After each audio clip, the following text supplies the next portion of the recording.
Hi everyone, welcome back to my channel. I'm so excited because my craft room is finally done. And so after much difficulty, and we actually had a flood inside our wall at our house during this whole time. And so we've had to deal with contractors and insurance and all kinds of things. So it really put me behind, but I have successfully moved my craft room from a dark, cold basement to a bedroom upstairs. It's not a large space. It's about 10 by 12, but it's perfect. And I know that I can manage what I have and keep it under control in this space. And if you know me, if you've been around my channel very long, you know that I don't like having tons and tons of stuff. And I watch videos of craft rooms that are huge and they have so much stuff. It's like a store. I don't want that. I want a craft room that I can manage, that I can easily clean up. I know where everything goes and I have limited space for items. And so I'm going to take you today on my craft room tour. It has the potential of taking a long time because there's a lot to it, but I want to share with you some of my ideas and what I've done. And then also in future videos, I'll go into more detail about some of the ways that I store some of my things and share with you some of my favorite craft room organization ideas. And so let's get going. Here's my craft room, finally. Okay, to start off, I'm going to just give you a little walk around the room and just an overview. I've got this beautiful bright window that has just made so much difference in my ability to craft and to see. And so I think we will start right here. This is the door, of course, coming into the room. This is not a huge room. This is 10 by 12, so it's not huge, but it's enough room for what I need. And I've decided that this is my limit. I'm not going to expand my craft supplies beyond this. And so we're starting with this bookcase that if you've seen my other craft room tours before, you know that this is a bookcase that my dad built for me years and years ago.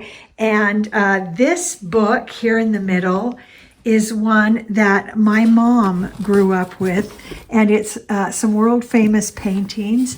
And so I love this book, and it sat on our bookcase at home for many years, and I spent many hours looking through it. So I love that there as inspiration. So on the very top, I've got some color cubes. Those have been very interesting, and I've learned a lot just looking at them. A beautiful flower press that my daughter made when I was her third grade teacher. All of the children in the class made a Mother's Day gift of a flower press for their mothers. And then these jars have been at various times filled with different things. Now you see I have some that are empty. Mostly this is where I keep strings, beads, those kinds of things. And then here some sort of paper things, some Post-it notes and things like that. This shelf is my inspiration shelf.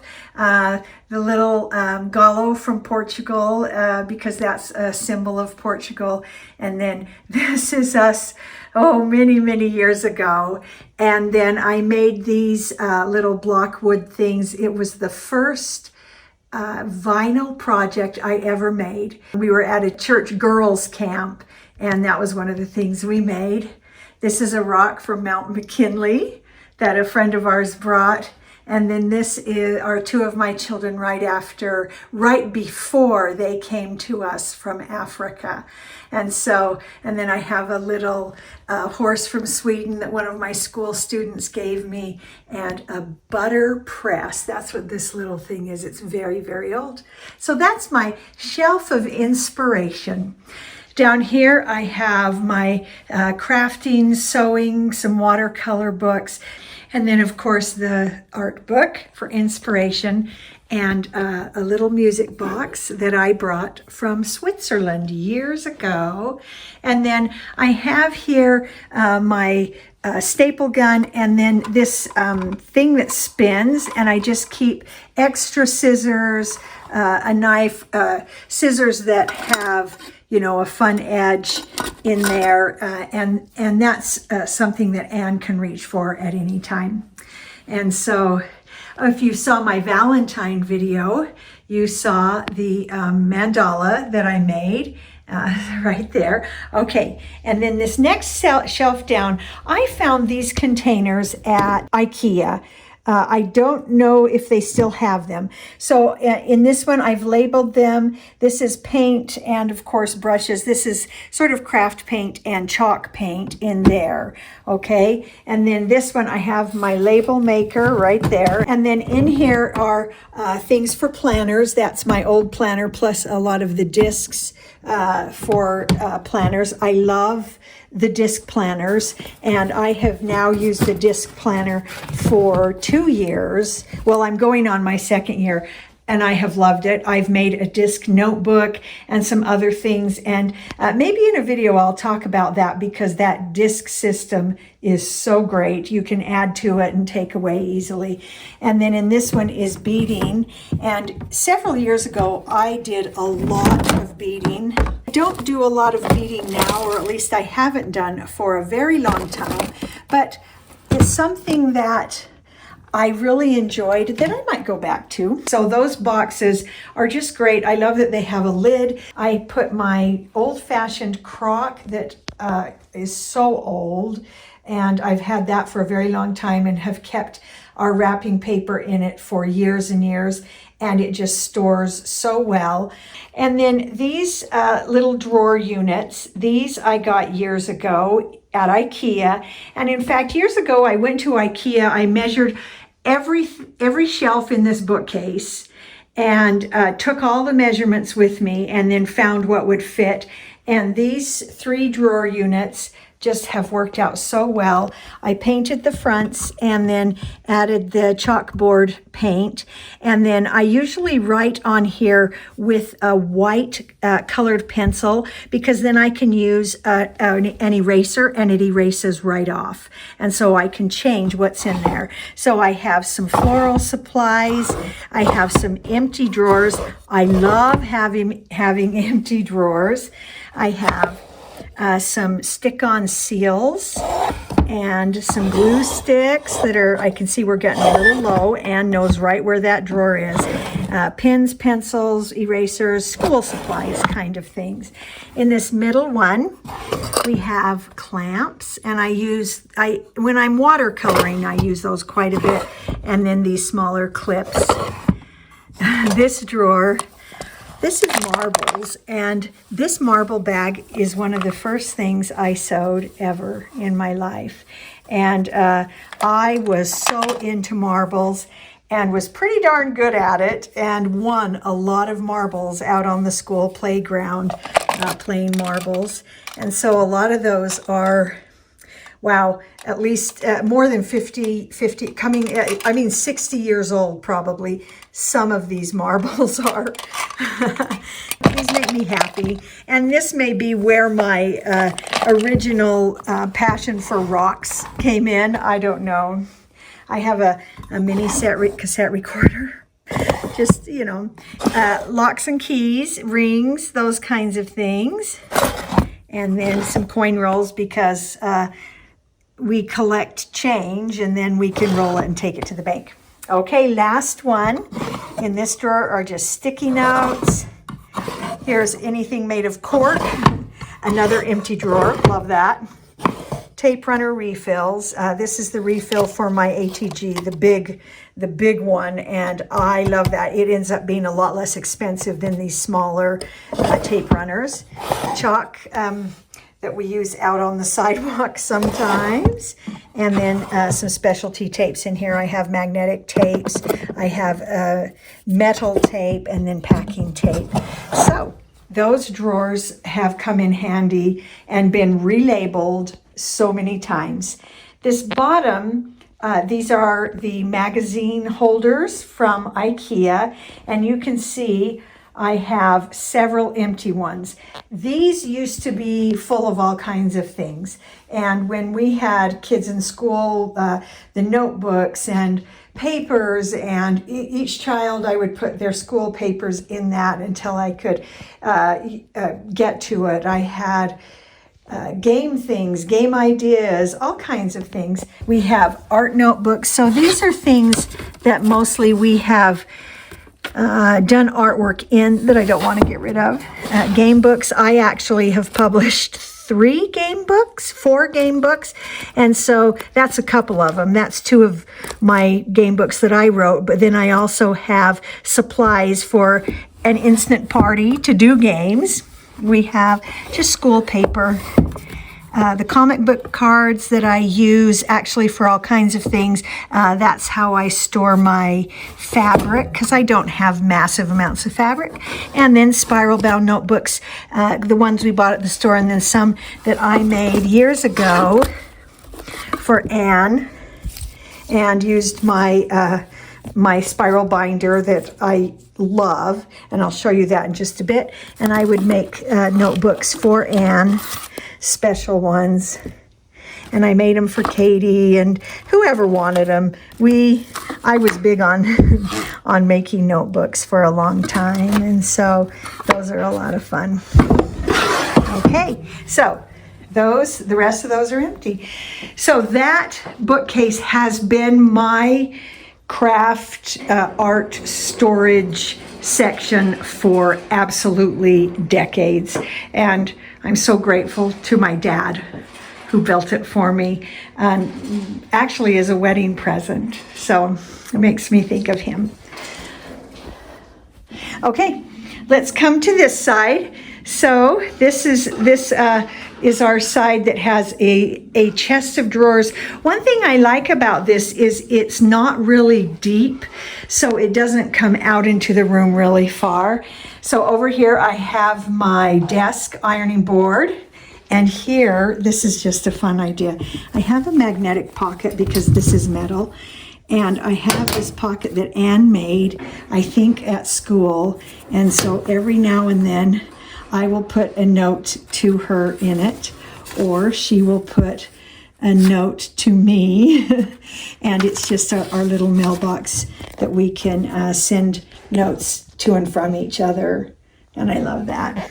I keep tape up here because somebody always needs it, and if we need a spot to wrap, we can always go to my desk or just grab the wrapping paper and wrap right up here. Just slide the Cricut down. So this is a great spot for the Cricut, but because this is not very deep, I do have to pull the Cricut to the edge, just like this, when I'm using it, so it has space behind for the movement of the mat. I can also turn it sideways, but I like it that it's just out and there and ready to use. And this cloth that it's on, I made in one of my past, and showed in one of my past craft room tours. And it actually is perfect. I love the color. It makes me happy. And so there it is. Oh, and I love too that I can just set my computer right down on here and have a space to work in Cricut Design Space while my Cricut is doing the cutting.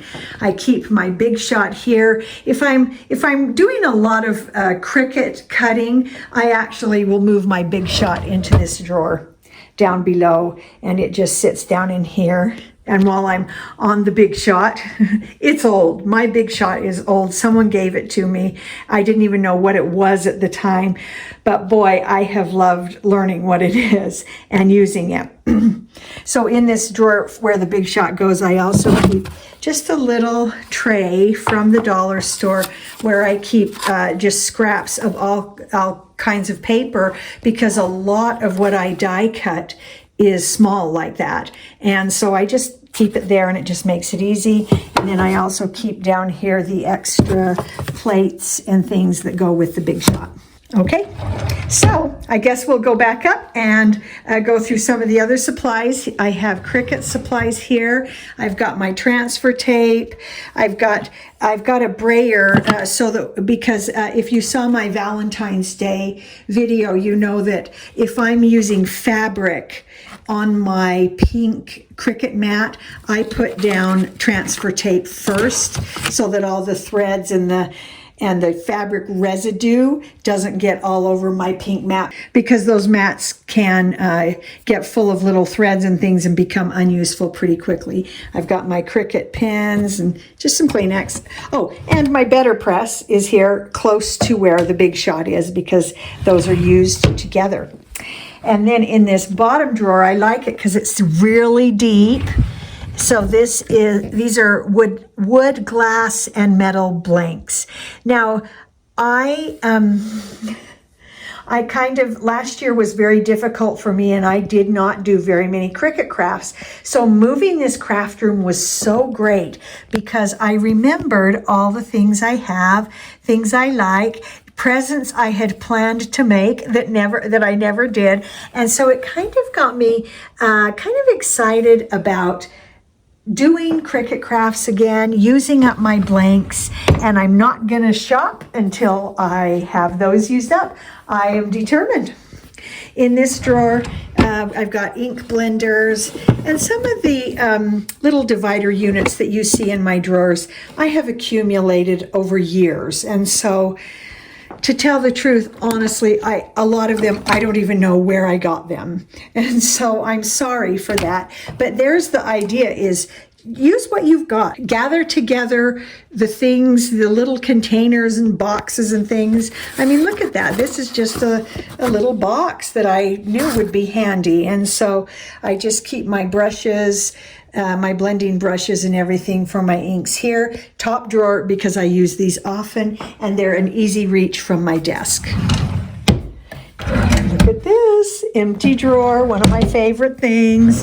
And then in here I have some jars. I used to keep bees, and that actually is a beeswax mold from my own bees, so that's kind of fun.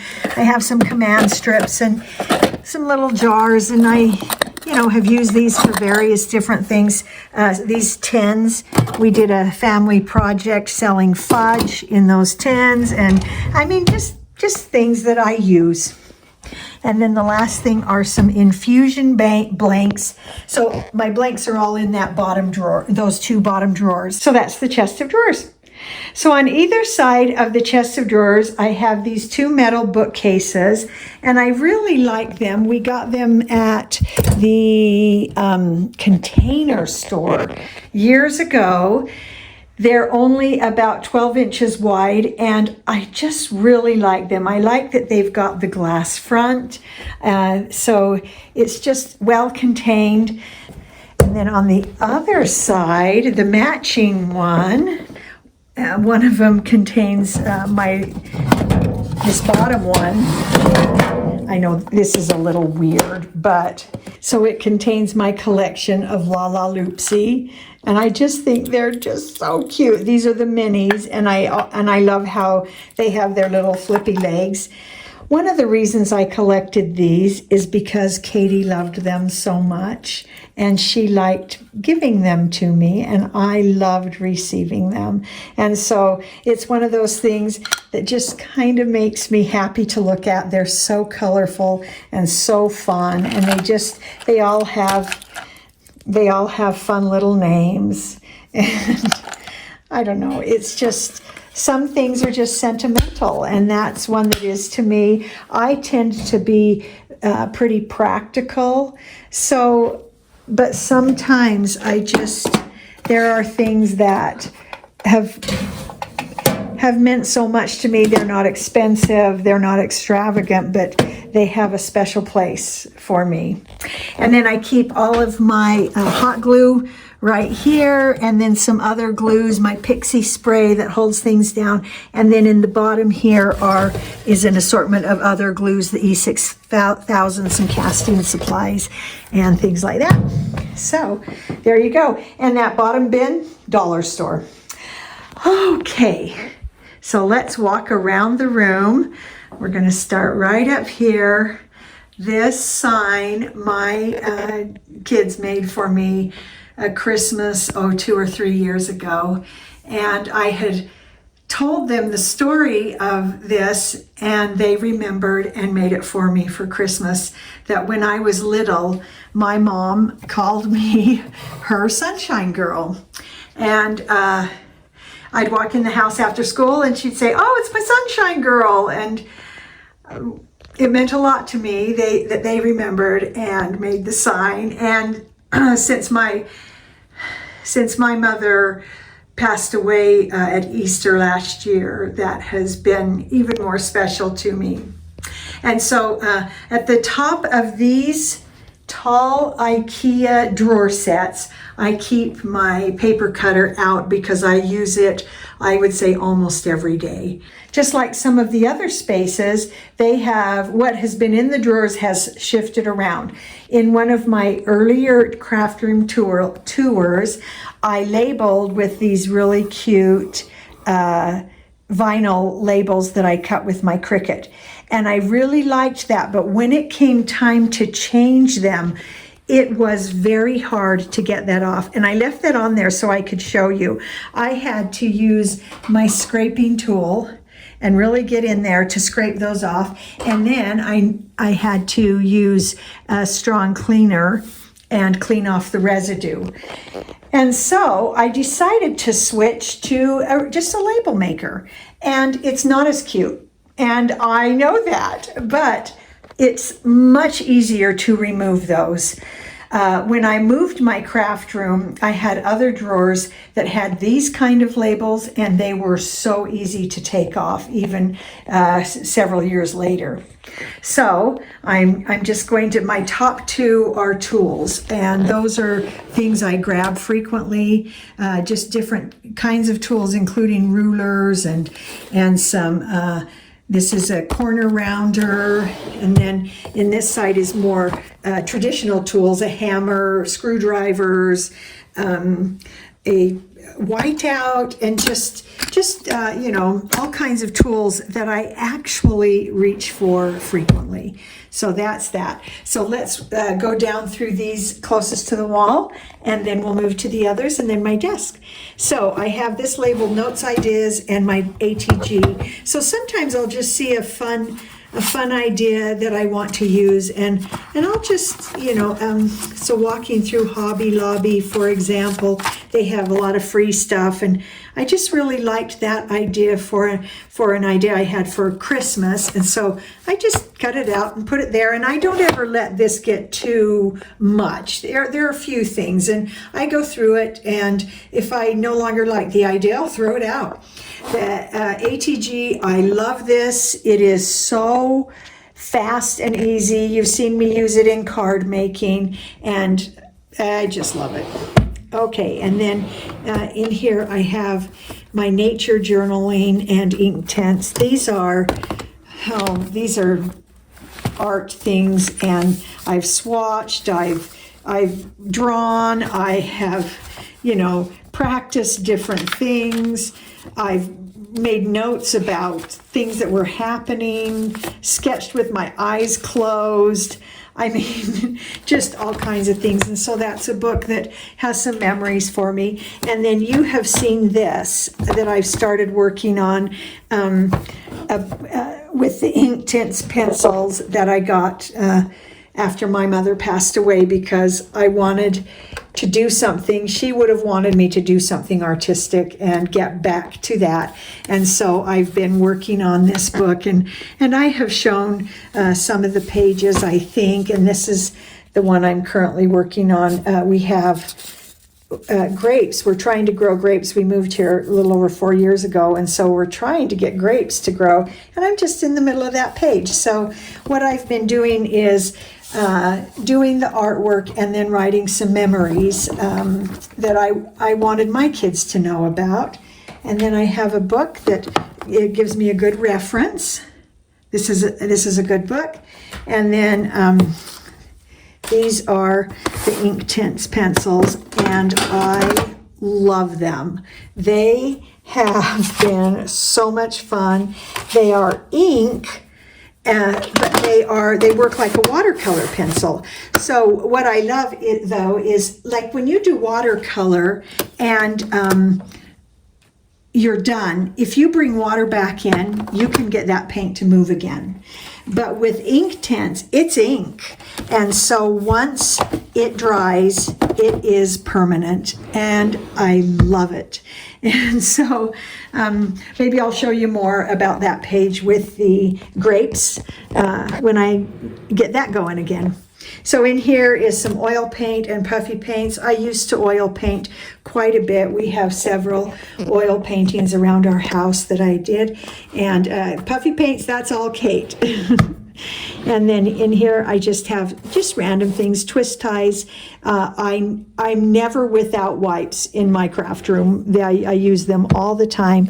And then down here, some notebooks. In the past, I've shown some of these little notebooks that I use from the dollar store, some that I've cut down into these smaller sizes and that make a great gift. It's just a good place to hold them. I did a video, probably 3 years ago about how to make these magnetic notebooks that, you know, they stay closed with a magnet. So you can look up my notebook videos. These are empty drawers. So I do keep containers for the future coming up, but that's all that's in there. And then we just have some empty drawers. Back to the top, right under the tools. Oh, I'm gonna start at the bottom and go up because I wanna show you my favorite drawer last. So I have some drawers that with nothing in them. And then I have all my sealing wax here. I have been doing sealing wax since I was about 10. And some of this wax, like this one, is so old. That's back from when I was 10. And my sealing wax thing, let me see, this was it. That was my first wax stamp, and the sealing wax has changed quite a bit over the years. It's so much easier to use now. And if you look, I have a video about sealing wax and comparing them over years, and you can see that video if you want. Bows for Christmas, for holidays, and then in here, brads and fasteners. And a lot of what I have in here, in fact, in the next 4 drawers, somebody gave me when they were clearing out their craft room, and I have since cleared it out even more and sent several things to Goodwill. But I love this this memory keepers thing where you can set your brads, and if you watch my Bible journaling tags, you'll see me use that to put the little grommets that hold the tags at the top. This drawer is ephemera. I love metal, so I've got some charms. I've got some, these kinds of things. I've got some Tim Holtz words, some Tim Holtz ephemera packs, and just some things I've had for several years, dollar store, just from different places. I like to have that on hand.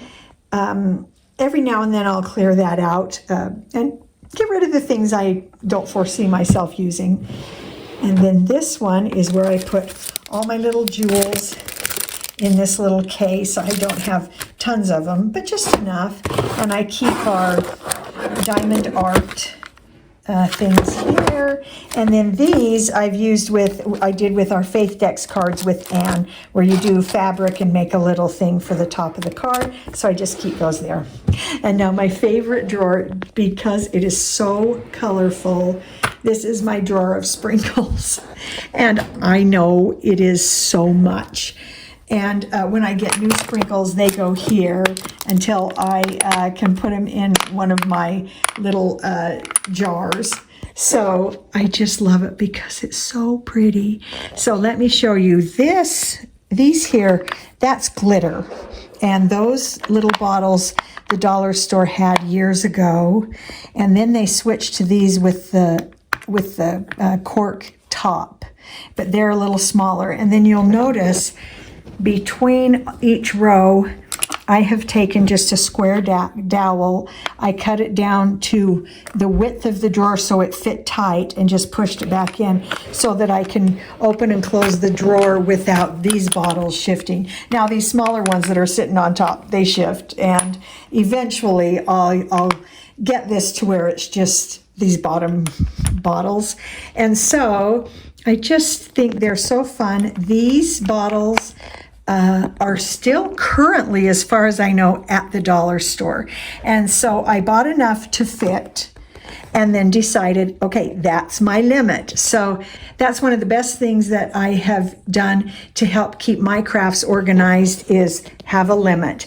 And so, I mean, I could go nuts on sprinkles, as you can see. So I have enough that I have a wide variety of colors, so I don't need to buy any more of these bottles because this is all that's going to fit, and that's where I'm going to keep it. So you see, I do have a few in this bag back here that came with some kits, and I'll eventually move them into the main part so that I'm using them up, and I do use sprinkles pretty frequently. So this is my drawer of my prettiest favorite decorations. Okay, so those are the IKEA tower drawers. We're going to stop our tour right there because we're halfway through. And so that's the end of part 1 of my new craft room. And so make sure you subscribe to my channel and like this video and come back next week for part 2, where you'll see my desk, my other drawers, and the closet. Ooh, it's all so exciting. So make sure you come back and see the rest of the craft room tour. I hope you enjoyed this. I hope it's helpful in some way, and you had 10 tips today, and we'll have a lot more tips next time. So we'll see you then. Bye.